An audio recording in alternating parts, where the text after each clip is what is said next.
on ikka täiesti, kus ma vaatan, ikka täitsa kotka nägu.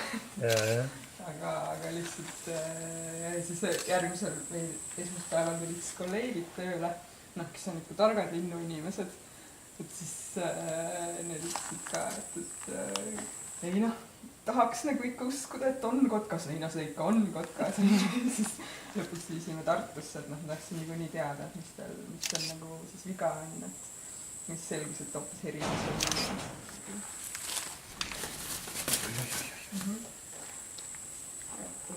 Ma mõtlen ennem enda peas selle läbi, et kuidas mul oleks hea seda hoida. Mis kohtadel siduda vaja on? Tiidu? Vaja siduda. Ta on nii järgsaks muutunud, et see totaalselt erineb sellest, et mis ta siis oli, kui ma ta tõin.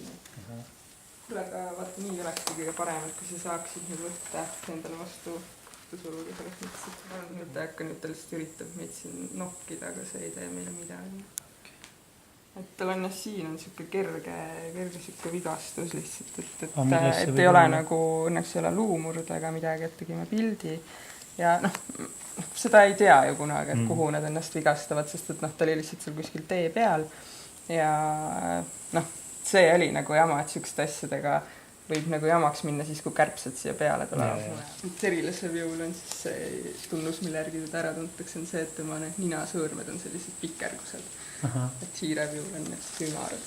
Sellised liigid ikka nagu suudan nüüd ära määrata, et korragi olin ikka siuke, et kes vaevalt suutis käol ja soomurel, eks ole, vahet teha. Aga tasapisi ikka õpib nagu kõik. Kas ta jätab selle sideme siis peale või? Võt nüüd oligi, et oli lihtsalt ära kakkunud selle, et eks seda nagu peakski mõne päeva tagant nagu vahetama ja vaatama, et hästi palju ähkis, kui me ta nagu kätte saime. Kus kandis ta oli? Rapla? Tema tuli sealt Parika looduskaitse alale.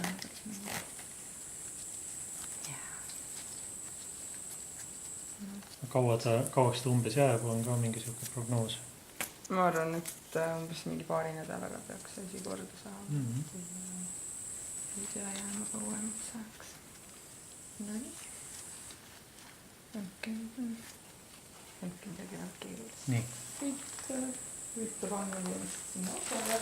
Siis on muutus. Kui ta nüüd ise tahab see.